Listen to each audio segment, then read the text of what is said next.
நீங்க ரொம்ப கோபப்படுவீங்களா? ஆத்திரத்துல அறிவை இழந்து எதையாவது செஞ்சுட்டு அப்புறமா வருத்தப்படுவீங்களா? அப்போ உங்களுக்கு தான் இந்த வீடியோ. ஆக்சுவலா கோபம் ஒரு பெரிய பிரச்சனையே கிடையாது.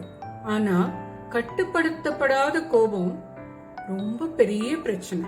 என்ன சொல்றீங்க? கோபம்னா என்ன? அது ஒரு இயற்கையான உணர்ச்சி. ஏதோ தப்பா இருக்க அப்படிங்கிறதுக்கு அறிகுறியான உணர்ச்சி. கோபத்தை ஏன் கட்டுப்படுத்தணும்? கட்டுப்படுத்தலைன்னா அது நம்மளோட உறவுகளை பாதிக்கும், நம்ம உடல்நிலையை பாதிக்கும், மன அமைதியை பாதிக்கும். இந்த கோபத்தை எப்படி கட்டுப்படுத்துறது?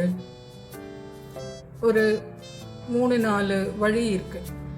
ஒன்று அப்படியே நிறுத்திட்டு, என்ன செய்கிறோமோ அதை அப்படியே நிறுத்திட்டு இழுத்து மூச்சு விடுங்க. அது செய்யலாம். போய் ஒரு கிளாஸ் தண்ணி எடுத்து குடிங்க.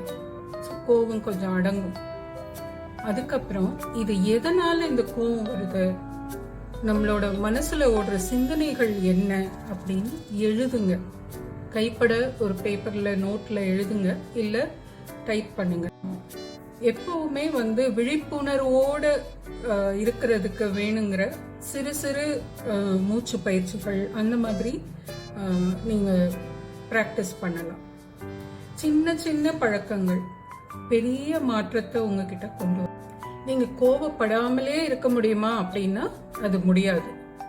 ஆனா அந்த கோபம் வரும்போது உடனே அதுக்கு என்ன தோணுதோ அதை செய்யறதோ பேசுறதோ இல்லாம கொஞ்சம் நிறுத்தி யோசிச்சு அதுக்கு செயல்பட்டோம்னா அதுலதான் நம்மளோட சக்தியே இருக்கு.